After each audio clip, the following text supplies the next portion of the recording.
வணக்கம் நண்பர்களே. ஒரு திருக்குறளோட இன்னைக்கு பதிவை தொடங்கலாம்னு நினைக்கிறேன். என்ன குறள் தெரியுமா? தவம் செய்வார் தங்கருமம் செய்வார் மற்றல்லார் அவம் செய்வார் ஆசையுள் பட்டு. தவத்தை பற்றி சொல்லுகிற ஒரு திருக்குறள். இதற்கு என்ன பொருள் அப்படின்னா, அடக்கமும் அன்பு நெறியும் துன்பங்களை தாங்கும் பொறுமையும் வாய்ந்த தவம் மேற்கொண்டவர்கள் மட்டுமே தமது கடமையை செய்பவர்கள். அதற்கு மாறானவர்கள் ஆசையால் அலைக்கழிக்கப்பட்டு வீணான செயல்களில் ஈடுபடுபவர்கள். அதை என்ன வள்ளுவர் என்ன சொல்லுகிறார்? அதுக்கு அவம் செய்வார். தவத்திற்கு எதிரான செயல் அவம். வள்ளுவர் சொல்லியிருக்கார், நம்ம சொல்லலை. அப்போ தவம்னா அவர் என்ன சொல்றாரு? அடக்கம், துன்பத்தை தாங்குகின்ற பொறுமை, கடமை தவறாமை, இதெல்லாம் இருக்கணுமா? அதுக்கு இதுதான் தவம். இதெல்லாம் இருக்கிறவங்க தான் தவம் செய்யணும். சரி, அதற்கு மாறானவர்கள் என்ன செய்கிறாங்க? தன்னையும் தன்னை அலைக்கழித்தாலே அவர் வாழுகிற சூழலும் அலைக்கழிக்கிற வகையில் வீணான செயல்களை செய்கிறவர்கள் என்று வள்ளுவர் சொல்லுகிறார். இப்போ அலைக்கழித்தல் அப்படின்னா, இப்போ இவர் தன்னை மட்டுமல்லாமல் 2000 போலீஸார் பாதுகாப்புக்கு நிற்க வேண்டியிருக்கு. கடலோர காவல் படை கண்காணிப்பு வேண்டியிருக்கு. ஏன்னா பிரதமராச்சே. அந்த தவம் எத்தகையது அப்படிங்கிறத பல ஆயிரம் ஆண்டுகளுக்கு முன்னரே நமது மூதாதையரான நமது அறிவாசானான வள்ளுவ பெருந்தகை வரையறுத்து சொல்லிட்டார். அவர் இப்போது மேற்கொண்டிருக்கக்கூடிய தவம் எத்தகையது அப்படின்ட்டு. இது ஒரு பக்கம். இந்த தவத்தை அவர் செஞ்சுக்கிட்டு இருக்கார், தியானத்தை. பல கேமராக்கள் ஒளி மின்ன, பல்லாயிரக்கணக்கான போலீஸார் காவல் காக்க, ரஜகத அந்த படைகள்லாம் சொல்லுவாங்கள்ல, முப்படைகள் மாதிரி, அது மாதிரி கடலோர காவல் படை கண்காணிக்க இவ்வளவும் பண்ணிக்கிட்டு இருக்கார். இது ஒரு பக்கம். சரி, இப்போ இன்றைக்கி தேதி 1 ஆயிடுச்சு. இன்றைக்கி இந்தியா கூட்டணி தலைவர்கள் டெல்லியில் ஒன்று கூடுறாங்க. 4ஆம் தேதி வாக்கு எண்ணிக்கை. இந்த 1ஆம் தேதி இவர்கள் எதற்கு கொடுக்கிறார்கள் அப்படின்னா, பெரும்பாலும் இந்தியா கூட்டணி அதிக இடங்களை பெற்று ஆட்சி அமைக்கும் அப்படிங்கிற முடிவுக்கு எல்லாருமே வந்துட்டாங்க. அதாவது மோடிக்கு ஆதரவான கோடி மீடியா அப்படின்னு சொல்லுவாங்கள்ல, கோடி மீடியா, அதற்கு ஆதரவாக ஒத்துழைக்கிறவங்க, இவர்களையெல்லாம் தவிர சாதாரணமாக நடுநிலையானவர்கள், மக்கள், எல்லா தரப்பு மக்களுமே, எல்லா தரப்பினருமே ஏறத்தாழ இந்தியா கூட்டணி கட்சிகளுக்கு ஆட்சி அமைப்பதற்கான தேவையான இடங்கள் கிடைக்கும். காங்கிரஸே தனிப்பட்ட முறையில் நிறைய இடங்களை பெறக்கூடிய வாய்ப்பு இருக்கிறது. இப்படியெல்லாம் ஒரு எதிர்பார்ப்பு, ஒரு கணிப்பு இருக்கிறது. எதிர்பார்ப்பு என்பதை விட ஒரு தீர்மானத்துக்கே வந்துட்டாங்க. அதனால தான் இன்று இந்த கூட்டம் நடைபெறுகிறது. சரி, இந்த கூட்டத்தில் அடுத்து அவர்கள் எப்படி ஆட்சி அமைப்பது? ஏன்னா அந்த கூட்டணி கட்சிகளில் ஒவ்வொரு வெவ்வேறு கட்சிகள் சேர்ந்துருக்காங்க. அப்போ இதுக்கு முன்னாடி 2004-9 UPA 1, அப்புறம் UPA 2, இது மாதிரி ஒரு கூட்டணி கட்சி அப்போ இருந்துச்சு. அதற்கு முன்னாடி வாஜ்பாய் தலைமையிலையும் கூட்டணி கட்சி இருந்துச்சு. இந்த கூட்டணிகள் எல்லாம் எப்படி நடந்தது என்றால், காமன் மினிமம் ப்ரோக்ராம், குறைந்தபட்ச செயல் திட்டத்தின் அடிப்படையில் ஒரு குழு, கோஆர்டினேஷன் குழு, ஒருங்கிணைப்பு குழு போட்டு அந்த குழு எடுக்கிற முடிவின்படித்தான், அந்த முடிவுகளைத்தான் அந்த அரசு செயல்படுத்துவது என்றெல்லாம் ஒரு முடிவு செய்து, அதன்படி குறிப்பாக 2004 2009 வரையான ஆட்சியெல்லாம் ஏறத்தாழ அப்படி தான் நடந்துச்சு.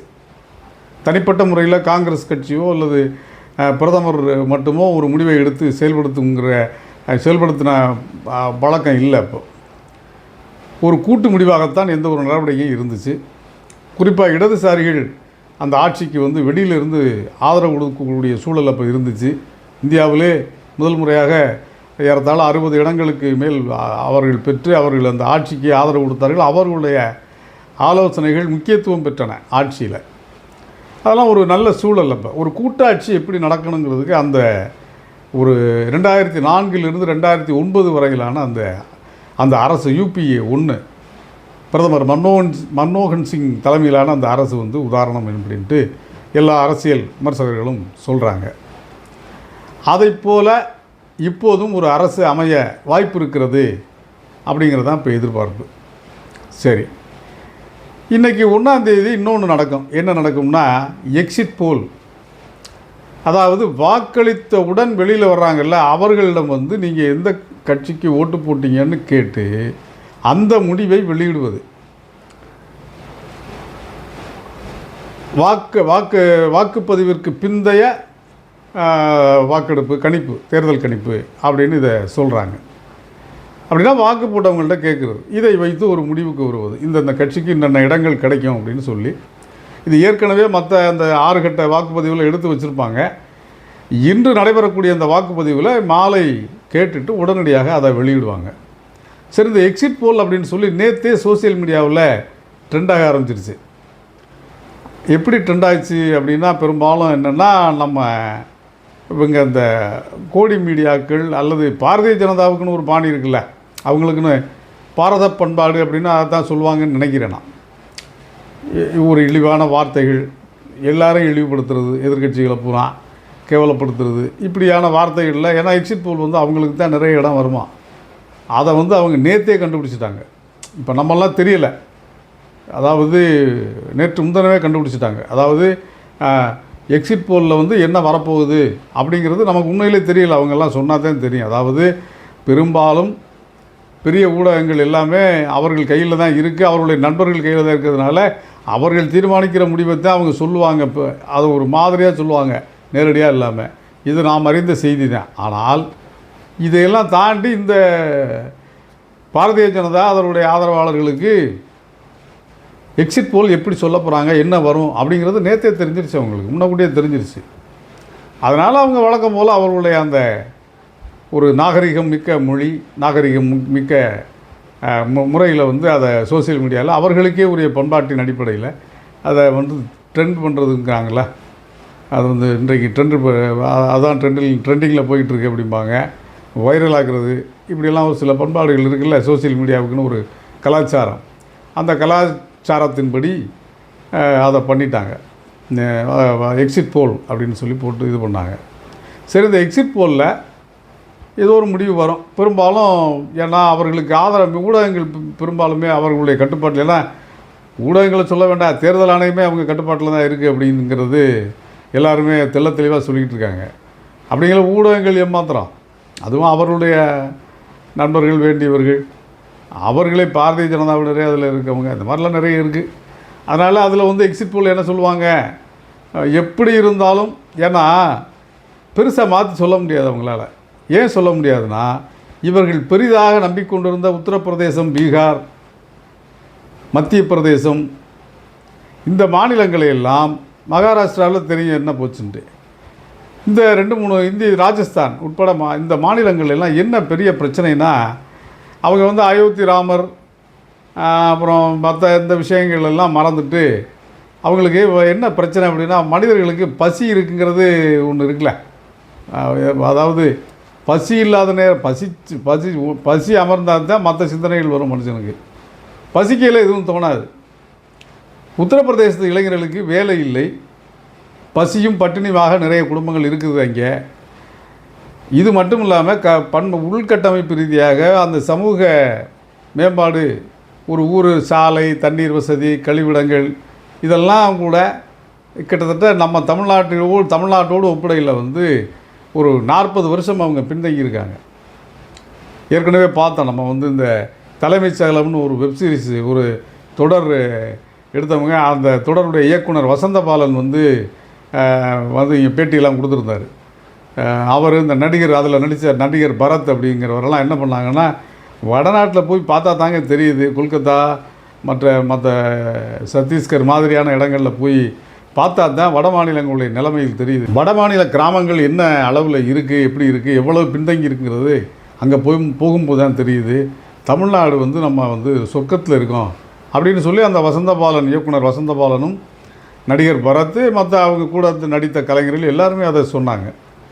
அப்போ இவர் இந்த மாதிரி பிரபலங்களுக்கே வந்து வெளியில் போகும்போது தான் அது தெரியுது தமிழ்நாடு இப்படி இருக்குது, தமிழ்நாடு எவ்வளோ முன்னேறி இருக்குது, மற்ற மாநிலங்கள் என்ன லெவலில் இருக்குன்னு.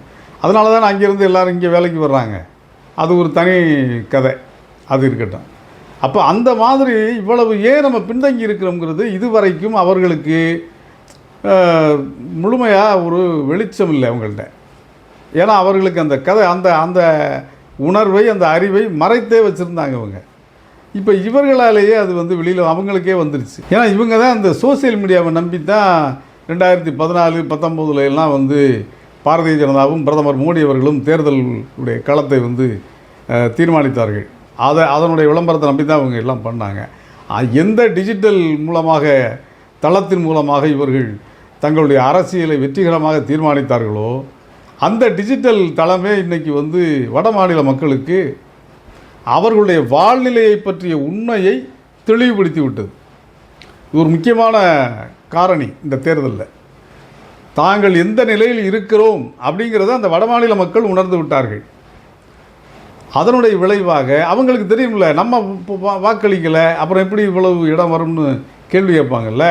அதனால் எக்ஸிட் போலில் வந்து ரொம்ப ஒன்றும் கூட்டி குறைச்சி இவங்க சொல்லிட முடியாது. ஓரளவு சொல்லுவாங்க. எப்படி சொல்லுவாங்கன்னா, இந்தியா கூட்டணி அதிக இடங்களை பெறக்கூடிய சூழல் இருந்தாலும் கூட இல்லை அது ஒரு நெருக்கடியாக வந்து முன்ன பின்ன வந்தாலும், ரொம்ப நெருதுளியாக வந்தாலும் கூட, கடிவாயில் வந்தாலும் கூட பாரதிய ஜனதா இப்படி ஆட்சி அமைச்சிடும், அதில் ஒன்றும் மாற்றம் இருக்காதுங்கிறது மாதிரி தான் இவங்க இந்த எக்ஸிட் போல், இந்த வாக்குப்பதிவுக்கு பிந்தைய தேர்தலுக்கு பிந்தைய வாக்கெடுப்பு கணிப்பு, தேர்தல் கணிப்பு அதை வந்து சொல்லுவாங்க. இது எதிர்பார்த்தது தான். எல்லாருமே ஓரளவு அப்படி தான் எதிர்பார்க்குறாங்க. ஏன்னா அப்படி தான் எல்லா மீடியாக்களும் ஏற்கனவே சொன்னது தானே திருப்பி சொல்லுவாங்க. அது ஒரு பக்கம் இருக்கட்டும். சரி, ஒருவேளை இப்போ ராகுல் காந்தியினுடைய ரோல் இந்த 5 வருஷத்தில் மட்டும் இல்லை, இந்த 2-3 வருஷத்தில் அவர் வந்து உலகின் மிகப்பெரிய ஜனநாயக நாடான இந்தியாவை உண்மையிலேயே நான் வந்து அவரை மிகைப்படுத்தி சொல்கிறதா நீங்கள் நினைக்கக்கூடாது. உண்மையிலேயே நான் அறிந்து காங்கிரஸ்ன்னு சொல்கிறத கூட விட பெரும் பங்கு அவர் ஒரு தனி மனிதராகவே ஒரு சில ஒரு உன்னிப்பான நடவடிக்கைகளில் ஈடுபட்டார். நாட்டை முன்னெடுத்து செல்கிற நடவடிக்கையில் உங்களுக்கு தெரியும், அவர் வந்து இந்த ஜூடோ யாத்திரை, நியாய யாத்திரை அல்லது இந்திய ஒற்றுமை பயணம் அப்படின்னு ஒரு நடைப்பயணத்தை மேற்கொண்டார். எல்லா மாநிலங்கள்லையும் நாடு முழுவதும் மேற்கொண்டார். அப்போ அவர் தொடங்கினதுலேருந்து ஏறத்தாழ ஒரு 3/4 பகுதி போகும்போது அவரை பற்றி ஒரு படம் வந்துச்சு. முகம் நிறைய அடர்ந்த தாடியோடும் முடிவெட்டாத நிறைய முடி வளர்ந்த நிலையில் அடர்ந்த தாடியோடு ஒரு முகம், ஒரு தோற்றத்தோடு, அந்த நடந்த களைப்போடு ஒரு தோற்றத்துள்ள ஒரு படம் வந்து எல்லா தளங்களையும், பத்திரிகைகளில், சோசியல் மீடியாவில் எல்லாருமே வெளியில் வந்துச்சு. அப்போ அந்த கண் வந்து அன்றைக்கி நானே வந்து என்னுடைய முகநூலில் ஒரு கவிதையெல்லாம் எழுதி பதிவு பண்ணேன். அது என்னை அவ்வளவு டிஸ்டர்ப் பண்ணிச்சு. அவருடைய கண்கள் பல கேள்விகளை அந்த கண்கள் கேட்டன. இந்த நாட்டை பார்த்து, அந்த மக்களை பார்த்து, அந்த மக்களை அடக்கி ஒடுக்கி வைத்திருப்போரை பார்த்து அந்த கண்கள் ஊடுருவி துளைத்து கேள்வி கேட்டன. அந்த முகத்தை நல்லா பார்த்தீங்கன்னா தெரியும். அந்த எல்லா தளங்களையுமே அந்த படங்கள் இருக்குது. இன்னும் அந்த படம் இருக்குது, நீங்கள் பார்த்தீங்கன்னா தெரியும். அது வந்து மக்களுக்கு மிகப்பெரிய செய்தியை சொல்லியது, பல கேள்விகளை எழுப்பியது. இன்னுமா நீங்கள் உறங்கிக்கிட்டு இருக்க போகிறீங்க, உங்கள் நிலைமை என்ன தெரியுமா, இந்த நாடு எதை நோக்கி போய்கிட்டு இருக்குன்னு நீங்கள் உங்களுக்கு தெரியலையா அப்படிங்கிற கேள்விகளை எல்லாம் அந்த விழிகள், சுடர் விழியும்பாங்க, சுட்டும் விழி சுடராளுங்கிற மாதிரியெல்லாம் இருக்கும், கவிதைகள் கேட்டிருப்பீங்க. அந்த விழியினுடைய, அந்த விழிகளில் இருக்கிற அந்த தெரித்த அக்னி, தெரித்த கூர்மை இந்த மக்களை வந்து என்னென்னமோ பண்ணிச்சு. அதை கவனித்திருந்தார்களானால், மனச்சாட்சியோடு உள்ள மக்கள் அந்த முகத்தை கவனித்திருந்தால் அந்த உணர்வு தெரியும். இதில் நான் அரசியலுக்காகலாம் இதை சொல்லவே இல்லை. ராகுல் என்ற தனி மனிதர் மேலே உள்ள அவருக்கு ஏதோ புகழ கூட்டணுங்கிறதுக்காக அவசியமெல்லாம் இல்லை, நமக்கு இல்லவே இல்லை. ஆனால் ஒரு நாடு தட்டுத்தடு மாதிரி இப்போ தறிகட்டு போய்கிட்டு இருக்கிற போது ஒரு ஆளுமையாக ஒரு மனிதர் எழுந்து ஏதோ ஒரு பேரில் அவர் சார்ந்திருக்கிற கட்சி, அவர் பிறந்திருக்கிற குடும்பம் அந்த கட்சியை சார்ந்தது, அவ்வளவுதான். ஆனால் அதையெல்லாம் தாண்டி ஒரு தார்மீக ஆவேசத்தோடு அந்த அரசியலை அவர் முன்னெடுத்தார். அந்த காலகட்டத்தில் அவரை இந்த ஒரு 7-8 ஆண்டுகள், அதற்கு முன்னாடி ஒரு 7-8 ஆண்டுகள் அவரை எவ்வளவு இழிவுபடுத்தினார்கள். யார்? பாரதிய ஜனதாக்காரங்களும். இன்றைக்கி அவங்க சில பேர் கேவலமாக தான் பேசுவாங்க. ஆனால் இப்போ பேச முடியல அவங்களால. பெரும்பாலும் அப்போ ரொம்ப இழிவாக பேசுவாங்க. பப்புனுங்கிறது, அவருக்கு என்ன தெரியுங்கிறது, அவர் ஒரு குழந்தைங்கிறது, அவர் இளவரசர், இன்னமும் இளவரசர்னு சொல்கிறாங்கல்ல, எல்லாம் ஓகே. ஆனால் அவர் கிளப்புன நெருப்பில் நீங்கள் கிடுகிடுத்துட்டீங்களா? அந்த புயல் வருதுன்னு கடைசியாக அவரே சொல்ல ஆரம்பிச்சிட்டாரு.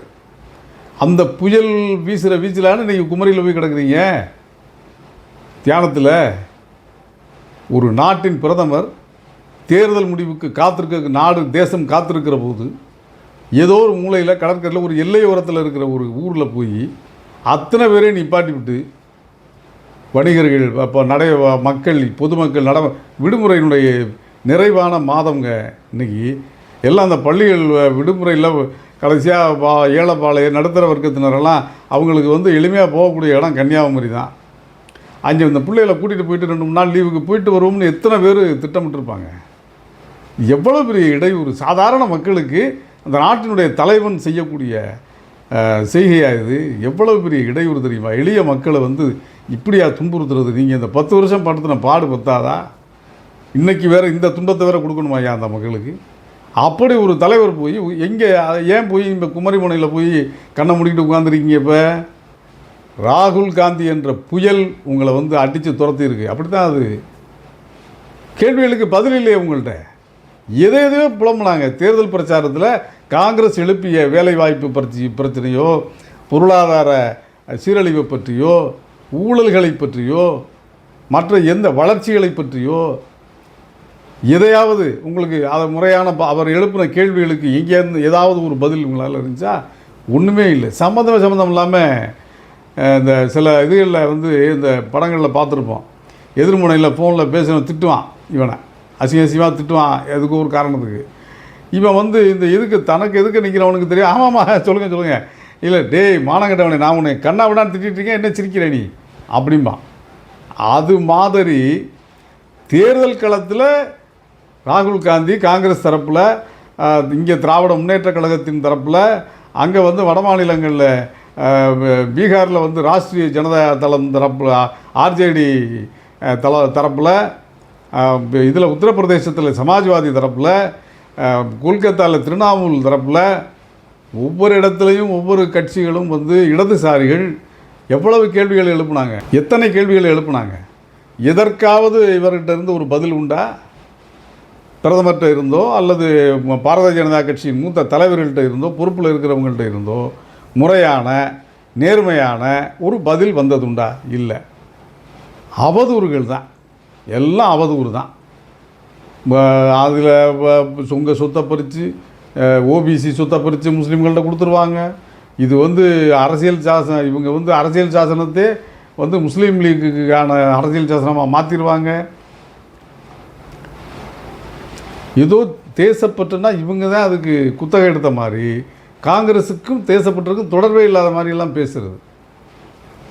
திடீர்னு காந்தி 1982க்கு பிறகு தான் காந்திக்கு காந்தியை பற்றிய புகழ் பரவுச்சு அப்படின்னு வேற சொல்லிட்டாரு. ஏதாவது இதெல்லாம் ஒரு பிரதமர் பேசுகிற பேச்சாயாது? ஒரு நாட்டினுடைய பிரதமர் இந்த நாட்டினுடைய தேசப்பிதா என்று கொண்டாடப்படுகிற வணங்கப்படுகிற மகாத்மா காந்தியை பற்றி திரைப்படத்தின் மூலமாகத்தான் உலகத்துக்கு தெரிஞ்சதுன்னு சொல்கிறார். அப்படின்னா என்ன அர்த்தம்? இவருக்கே அவ்வளோதான். இவரே வரலாற்றை அப்படி தான் புரிஞ்சுக்குவார். சினிமா படம் பார்த்தா இவர் வரலாறு புரிஞ்சுக்கிற நிலையில் இருக்காருன்னு தானே நமக்கு நினைக்க தோணுது. காந்திக்கு அப்புறம் அதுக்கு பிறகு படங்கள், காணொலிகள் எவ்வளவோ வந்திருக்கு. 40களில் 30களில் நடந்த காட்சிகள், தண்டி யாத்திரையிலிருந்து இங்கே நடந்த போராட்டங்கள், வெளிநாடுகளில் நடந்த நிகழ்வுகள்லாம் எத்தனை கூட்டம், அவர் நடந்து போன காட்சிகள் எத்தனை புகைப்படங்கள். காந்தி திரைப்படம் வந்துதானா காந்தியை பற்றி தெரிஞ்சுக்கணும். நம்ம இன்றைக்கி வந்து தினத்தந்தி குழுமத்திலேருந்து ஆங்கிலத்தில் டிடி நெக்ஸ்ட்னு ஒரு ஆங்கில ஏடு வருது. அந்த பத்திரிகையில் ஒரு கார்ட்டூன் போட்டிருந்தாங்க. அந்த கார்ட்டூன் நல்ல கார்ட்டூன் அது. அந்த கார்ட்டூனில் எப்படின்னா, விவேகானந்தர் சிலையில் போய் ஒரு தியானம் இருக்கார்ல, இப்போ விவேகானந்தர் வந்து இவர்கிட்ட கேட்குறாரு, பிரதமர் மோடிக்கிட்ட, சரி என்னை வந்து எந்த திரைப்படத்தின் மூலமாக நீ தெரிந்து கொண்டாய் அப்படின்னு கேட்குறாரு. விவேகானந்தர் கேட்குறாரு. ஆமாம், இவர் திரைப்படத்தின் மூலமாக தானே தெரிஞ்சுக்கிறாரு எல்லாத்தையும். விவேகானந்தரை பற்றி ஏதாவது படம் வந்துருந்தால் தானே அது மூலமாக தானே விவேகானந்தரை தெரிஞ்சுக்கணும். அப்படிங்கிறத வந்து யார், தினத்தந்தி குழுமத்திலிருந்து வரக்கூடிய டிடி நெக்ஸ்ட் ஆங்கில இதனுடைய நேற்றைய ஏடு, நேற்றுனா 31/5/2024 அந்த இதில் கூட நீங்கள் ஆன்லைனில் கூட பார்க்கலாம். நீங்கள் வாய்ப்பு இருக்கிறவங்க அந்த கார்ட்டூன் அப்படியே இருக்கும். அதில் அது உண்மையில் நல்ல கார்ட்டூன், அது நல்ல நையாண்டி, அது கேலி சித்திரம்பாங்க அதை. அப்போ மகாத்மா காந்தியை வந்து வெள்ளைக்காரன் எடுத்த படத்தை வச்சு, சினிமா திரைப்படத்தை வச்சு தான் நம்ம தெரிஞ்சுக்கணுமா? இந்திய மக்கள் என்ன அவ்வளோ பெரிய முட்டாள்களா? அதாவது இவர் காந்தியை மதிக்கிறது இருக்கட்டும், மக்களை எவ்வளவு மடையர்களாக நினைக்கிறார் இவர். இப்படியெல்லாம், அதாவது இதெல்லாம் எதுக்கு சொல்கிறேன்னா, இவ்வளவு தற்குறித்தனமாக எந்த தகுதியும் இல்லாத உளறல்களாக இருந்துச்சு இவங்க பேசுனது பூரா. இவர் மட்டும் இல்லை, எல்லாரும் அப்படி தான் பேசினாங்க. அவங்க இது எதையோ பேசினாங்க. மாட்டுக்கறி உரித்தா வந்து உரிச்சு தலைகீழாக தொங்க விட்டு அடிப்பேங்கிறார். ஒரு கிராமத்து நாட்டாம மாதிரி பேசுகிறாரு. உள்துறை அமைச்சராக இருக்கிறவர், ஒரு நாட்டினுடைய உள்துறை அமைச்சராக இருக்கிறவர் அப்படி பேசுகிறார். அதாவது ஒரு காவல்துறையில் கட்ட பஞ்சாயத்து பண்ணக்கூடாதுங்கிறது அரசியல் சட்டம். சட்டப்படி என்ன நடவடிக்கையோ நீ அதை தான் எடுக்கணும்ட்டு. ஆனால் ஒரு நாட்டினுடைய உள்துறை அமைச்சர் இந்த தவறை நீ செய்தால், அது எந்த தவறாக இருக்கட்டும், இந்த தவறை நீ செய்தால் உன்னை தலைகளாக கட்டி வச்சு அடிப்பேன் அப்படின்னு ஒரு அமைச்சர் சொல்கிறார். அது மாட்டை சாப்பிட்றதுன்னு இல்லை, எந்த குற்றம் பண்ணாலும் ஒரு அமைச்சர், ஒன்றிய அமைச்சர் சொல்லக்கூடிய செய்தி அது. மரத்தில் தலைகளாக கட்டி தொங்க விடுவேன்னு சொல்கிறது. அப்படி பேசினார் அவர். இதெல்லாம் ஏன் அப்படின்னா, இவ்வளவு நிலை தடுமாற வைத்தது யார்? இவங்கள அதை தான் கேட்குறேன். இப்போ பாரதிய ஜனதாவையும் அசைக்க முடியாதது 56 இன்ச்சு, நான் எதையும் சாதிப்பேன், என்னை எது கண்ணு கட்டிய தூரம் எதிரிகளே இல்லை அப்படிங்கிற ஆணவத்தோடு தேர்தலை சந்திக்கிறதுக்கு புறப்பட்டாங்க.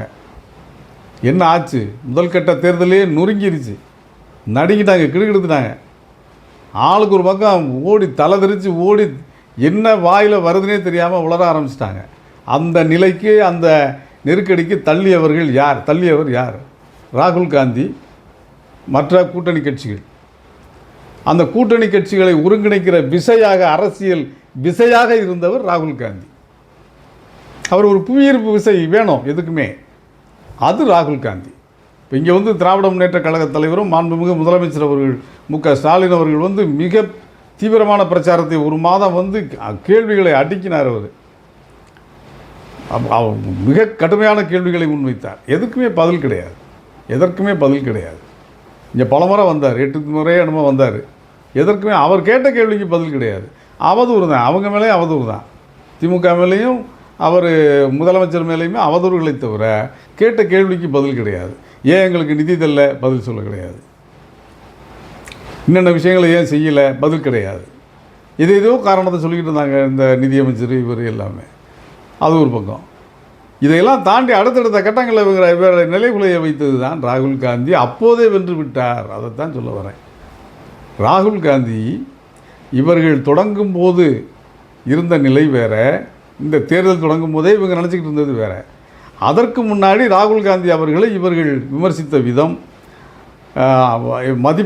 மதிப்பீடு செய்த விதம் எல்லாமே ரொம்ப குறைவாக மதிப்பிட்டு, அண்டர் எஸ்டிமேட்டுமாங்க, குறைத்து மதிப்பிட்டாங்க அவங்க.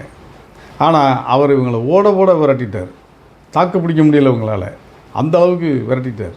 அது ராகுல் காந்திக்கு வந்து லெகசி.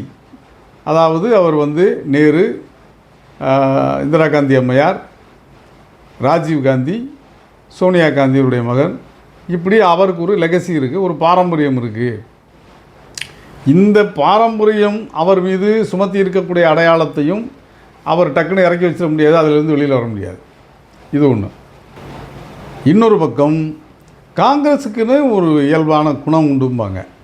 ஒரு மாதிரியாக மாரி பெரிய மந்தமான ஒரு இது, ரொம்ப லேட்டாக முடிவெடுக்கிறது, ஒரு சில விஷயங்களை வந்து ரொம்ப ஒத்தி போடுறது, ஆற போடுறது, ஒரு சில விஷயங்களில் முடிவே எடுக்காமலே அது தன்னால் நீந்து போகிற அளவுக்கு விடுறது, இதெல்லாம் ஒரு சில விமர்சனங்கள் காங்கிரஸ் மேலே உண்டு. இந்த பின்புலமும் அவர் வந்து இதில் இருந்தும் அவர் வந்து எளிமையாக இதையும் கலட்டி விட்டுற முடியாது. ஏன்னா கட்சி, அவருடைய கட்சி, அது குடும்ப பாரம்பரியம், கட்சியினுடைய பாரம்பரியம், அதற்கான சில தவிர்க்க முடியாத அடையாளங்கள், அதுவே பெரிய சுமை அவருக்கு. இத்தனை ஆண்டுகள் அந்த சுமையை வந்து அவருக்கு அழுத்திக்கிட்டு இருந்துச்சு. ஆனால் மனுஷன் இந்த தேர்தலில் பாருங்கள், எல்லாத்தையும் தகர்த்தெறிஞ்சிட்டு வெளியில் வந்தார். அதாவது காங்கிரஸ் பேசாதவற்றையெல்லாம் அவர் பேசினார். இதுவரை பேசாதவற்றையெல்லாம் ராகுல் காந்தி பேசினார். சமூக நீதியை பேசினார், இடஒதுக்கீடை பேசினார், நீட் தேர்வை என்ன செய்வதுன்னு ஒரு தீர்வை சொல்கிறார். அவர் மாநிலங்கள் விரும்பலைன்னா வேணாம் விட்டுருங்க அப்படிங்கிறாரு. பொருளாதாரத்தில் இப்போ திராவிட முன்னேற்ற கழகத்தின் வழிமுறையை, இந்த திமுக அரசினுடைய மக்கள் நல திட்டங்களுடைய வழிமுறையை, திரு மு க ஸ்டாலின் அவர்களுடைய வழிமுறையை அப்படியே உள்வாங்கிக்கிறாரு. அதை அதிகமாக அறிவிக்கிறாரு. பெண்களுக்கான திட்டங்களை அதிகமாக அறிவிக்கிறாரு. எல்லாவற்றிலும் அடியோடு காங்கிரஸ் வந்து ரொம்ப மெதுவாக தான் முடிவெடுக்கும். எதையும் ஓப்பனாக சொல்லாது. சந்தர்ப்பங்கள் வரையில் தான் அவங்க செய்வாங்க. இப்படி தான் அவங்களுடைய வழிமுறையே அப்படி தான். ஆனால் இந்த தவணை வந்து எல்லாத்தையுமே மாற்றிட்டார். நேருக்கு நேராக கேள்விகளை அவர் நேரடியான கேள்விகளை எழுப்பியது போலவே நேரடியான தீர்வுகளையும் தேர்தல் அறிக்கையாகவும் தன்னுடைய பிரச்சாரத்திலையும் முன்வைத்தார். அங்கே தான் ராகுல் காந்தி வந்து இவர்களை வந்து ஓட விரட்டுகிற அளவிற்கு விஸ்வரூபம் எடுத்த இடம் அதுதான். அங்கே தான் அவர் விஸ்வரூபம் எடுத்தார். இவர்களால் தாக்கு பிடிக்க முடியாத அளவிற்கு விஸ்வரூபம் எடுத்த இடம் அதுதான். அப்போ இந்த இந்த இந்த இந்த தன்மை, இந்த வரலாறு வந்து ஒரு சுமையை அவர் மீது ஏற்றியிருந்தது, அந்த கட்சியின் மீது ஏற்றி இருக்கிறது. இதையெல்லாம் வந்து எந்த விதமான தயக்கமும் தாட்சணியமும் இல்லாமல் பூராத்தையும் தூக்கி எறிஞ்சார். வந்தால் இதெல்லாம் செய்வோங்கய்யா, காங்கிரஸை விடு, நான் செய்வேன், நான் அதற்காக வேலை செய்வேன், நான் உங்களுக்காக வேலை செய்வேன், இந்த துயரங்களுக்கெல்லாம் நான் தீர்வு சொல்வேன். இது உச்சநீதிமன்றத்துக்கு நீங்கள் போயும் தீராத பிரச்சனையை நாங்கள் தீர்த்து வைப்போம்ங்கிறாரு. நிறைய விஷயத்தை தேர்தல் ஆணையம், அரசு அமைப்பு சட்டத்தின்படி தன்னதிகார அமைப்புகள் இருக்கு இல்லையா, அட்டானமஸ் பாடிஸ், திட்டக்குழுவாக கலைச்சாங்க. தேர்தல் ஆணையம் அவர்களுடைய கைப்பாவையாக இருக்குது. இது மாதிரி நிறைய அமைப்புகள் வந்து நீதித்துறையுமே சுதந்திரமாக இயங்க முடியலைங்கிற விமர்சனம்லாம் இருக்குது. இவை அனைத்தையும், ஜனநாயகத்தின் வேர்கள் அனைத்தையும் மீண்டும் தழைக்க வைப்பேன் அப்படிங்கிற உத்தரவாதத்தை ஒவ்வொரு கட்டத்திலையும் அவர் கொடுத்துக்கிட்டு இருந்தார். ஜனநாயகத்தை காப்போம், இந்திய ஜனநாயகத்தை எப்பாடுபட்டாவது காப்போம்னு ஒரு கட்டத்தில் அவர் என்ன செஞ்சிட்டார், அரசியலமைப்பு சட்டத்தையும் அம்பேத்கர் படத்தையும் தூக்கி காமிக்க ஆரம்பிச்சிட்டார். காங்கிரஸ் தலைவர் காமிக்கிறார். நாட்டில் 75 ஆண்டுகால வரலாற்றில் இதுவரை நடைபெறாத ஒரு காட்சி இதெல்லாம் நடந்தது. ஏன்னா எளிய மக்களை காப்பாற்றுறதுக்கு ஜனநாயகத்தில் தான் காப்பாற்ற முடியும். வேறு எந்த சக்தியாலையும் மக்களை காப்பாற்றவே முடியாது. ஜனநாயகம் என்கிற அரசியல் வடிவம் நீர்த்து போய்விட்டால், காணாமல் போய்விட்டால், இந்த நாட்டில் சாதாரண மக்களை யாருமே காப்பாற்ற முடியாது. இது பணக்காரர்களுக்கு மட்டுமான நாடாக மாறிவிடும். ஏழைகள், இல்லாதவர்கள், சாதாரண மக்கள், சாமானிய மக்கள்லாம் எந்த விதமான அவர்களுக்கு அவனை யார் என்ன பண்ணாலும் கேட்குறதுக்கு ஆள் இல்லைங்கள் கட்டத்துக்கு அது போயிடும் ஆட்டோமேட்டிக்காக. அதுதான் சர்வாதிகாரம். அதாவது அதுக்கு ஒரு புது வந்து பேர் வச்சுருக்காங்க, தேர்தல் சர்வாதிகாரம். ஜனநாயகத்திலேயே தேர்தல் வடிவத்திலேயே இருக்கிற சர்வாதிகாரம் அது. ஏன்னா தேர்தல் நடக்கும், இவங்க தான் ஆட்சிக்கு வருவாங்க, ஆனால் வேறு எதுவும் யாரும் ஒன்றுமே பண்ண முடியாது, இவர்கள் வைத்தது தான் சட்டம் அப்படிங்கிற மாதிரியான ஒரு சர்வாதிகாரம் தான் இது வருது அப்படின்னு சொல்லி இப்போ வெளிநாடுகள் விமர்சகர்கள் எல்லாம், மேல்நாட்டு விமர்சகர்கள் எல்லாருமே அதை தான் சொன்னாங்க. அதைத்தான் வந்து ராகுல் காந்தி சரியான குறிவைத்து அதை தகர்க்கிற வாதங்களை முன்வைத்தார். ஜனநாயகத்தை காப்பாற்றுவது எப்படி, அதான் அது ஒன்று தான் அவர் செய்தது. அது மக்கள் மொழியாக மாறியது, மக்கள் முழக்கமாக மாறியது, மக்கள் சிந்தனையாக அதை மாற்றினார், வாதமாக மாற்றினார். அவன் கிராமப்புறங்களில் அரசியல் சட்டமே போயிடுவாம்ல,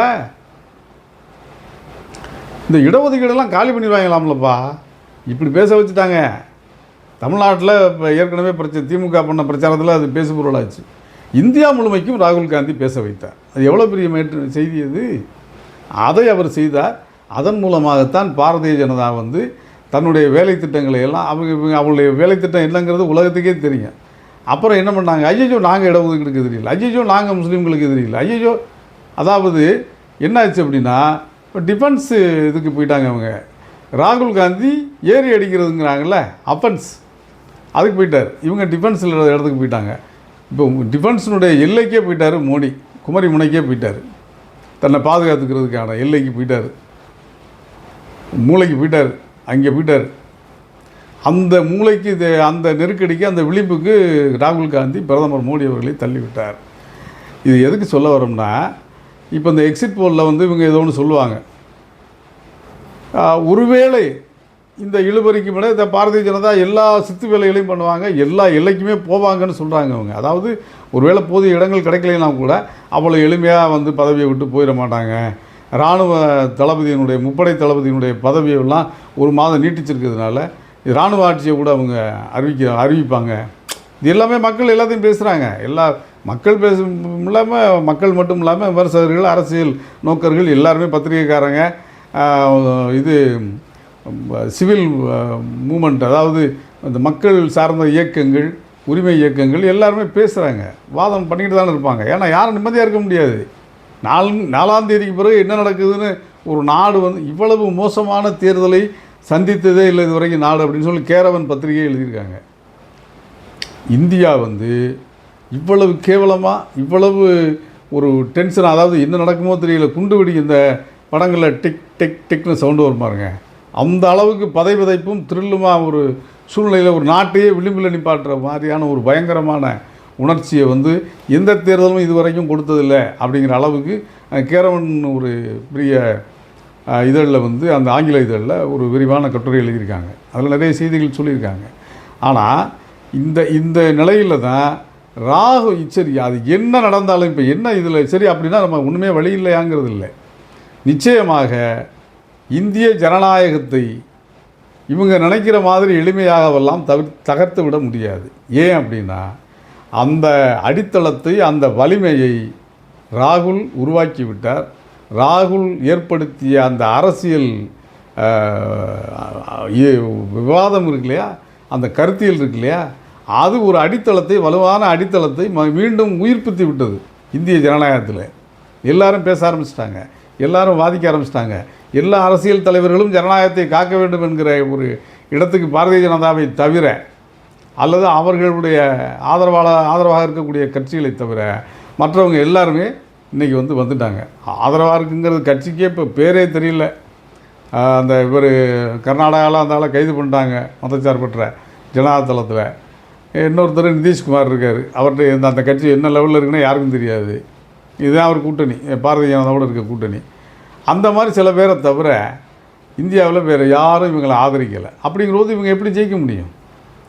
அப்போ அதில் ஏதோ புனர்ந்துருக்குங்கிறது தான் மக்கள் நினப்பாங்க. அது ஒரு பக்கம், அந்த குந்தளிப்பும் இருக்கும் மக்கள்கிட்ட. எப்படி முடிவு எங்களுக்கு சாதகமாக வரல, நாங்கள் போட்ட ஓட்டு எங்கன்னு கேட்குற நிலைமைகள் வந்தாலும் வரலாம், எது நடக்கும்னு சொல்ல முடியாது. அப்போ இதெல்லாம் வந்தாலும் கூட எவ்வளவு நெருக்கடிகள், குழப்படிகளை இவங்க பண்ண முயற்சி பண்ணாலும் ராகுல் இது போன்ற இடங்களிலெல்லாம், இது போன்ற இவர்களுடைய தாக்குதல்கள், குழப்பங்களுக்கெல்லாம் வீழ்த்த முடியாத இடத்தை, உயரத்தை அவர் அடைந்துட்டார். இப்போ அதுதான் நான் சொல்ல வந்தது. இதில் இவர்கள் யாராலும் இந்த குழப்பங்களாலெல்லாம் வீழ்த்த முடியாத உயரத்தை அவர் அடைஞ்சிட்டார்.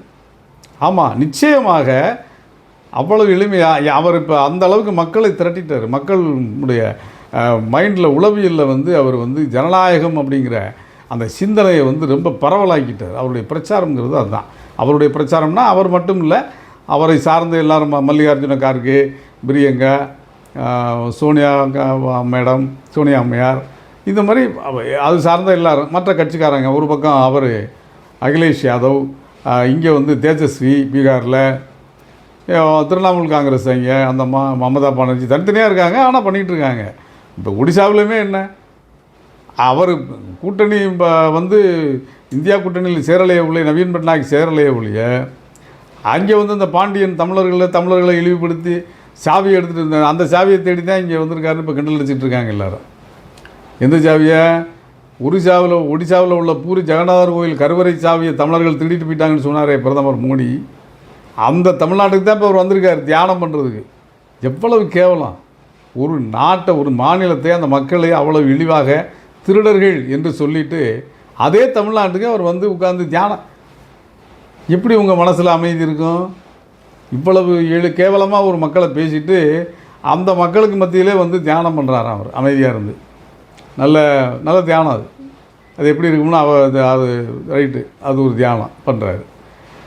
அப்போ இவ்வளவையும் தாண்டி இவர் என்னென்ன இந்த சித்து வேலைகள் பார்த்தாலும், எத்தனை தியானம் பண்ணாலும், என்ன குட்டிக்கரணம் அடித்தாலும், இராணுவத்து தளபதியினுடைய பதவியை நீட்டித்து அது ஒரு மாதிரியா அச்சுறுத்தல் விடுக்கிறது, தேர்தல் ஆணையத்தை வளைச்சி போடுறது, என்ன பண்ணாலும் உண்மை வந்து நெருப்பு மாதிரிங்க. நீங்கள் ரொம்ப வைக்க போகிறீங்களா, வைக்கலை போட்டு எவ்வளோ மூடுவீங்க, எவ்வளோ வைக்கலை போட்டாலும் ஒரு கட்டத்தில் புகைச்சி நெருப்பு பெருசாக எரிய ஆரம்பிச்சிடும். அந்த நெருப்பு தான் ராகுல். அந்த நெருப்பு தான் ராகுல். நீங்கள் மறைக்கவே முடியாது. இந்த ஜனநாயகத்தை, இந்திய ஜனநாயகத்தை வீழ்த்தணும்னு சொல்லி இனிமே இவங்க யார் முயற்சி பண்ணாலும் அது நடக்கவே நடக்காது. போராட்டங்கள் இருக்கலாம், தற்காலிகமான சில குழப்பங்கள் இருக்கலாம், அதெல்லாம் இருக்கலாம். ஏன்னா இவங்களுடைய மாதிரி ஆட்கள் எல்லாம் எதை வேணாலும் செய்வாங்க. அதையெல்லாம் மீறி ராகுலும் அந்த அவருடைய தோழமை கட்சி தலைவர்களும் ஏற்படுத்தி இருக்கிற ஒரு உணர்வு, ஜனநாயக உணர்வு மக்கள் மத்தியில் வந்து குளிர்ந்து விட்டு எரிஞ்சிக்கிட்டு இருக்கு. நிச்சயமாக அதை இவர்களால் வெல்ல முடியாது. அதனால் இது நம்ம ஒரு பெரிய அச்சமோ பீதியோ தேவையில்லை. நிச்சயமாக இந்தியா ஒரு ஜனநாயக நாடாக எப்போதுமே நீடிக்கும். அதற்கான உத்தரவாதமாக ராகுல் எழுந்து நிற்கிறார். இதுதான் இந்த பதிவில் நாம் சொல்ல நினைக்கிற செய்தி. நன்றி நண்பர்களே. மற்றொரு நல்ல செய்தியோடு விரைவில் சந்திப்போம்.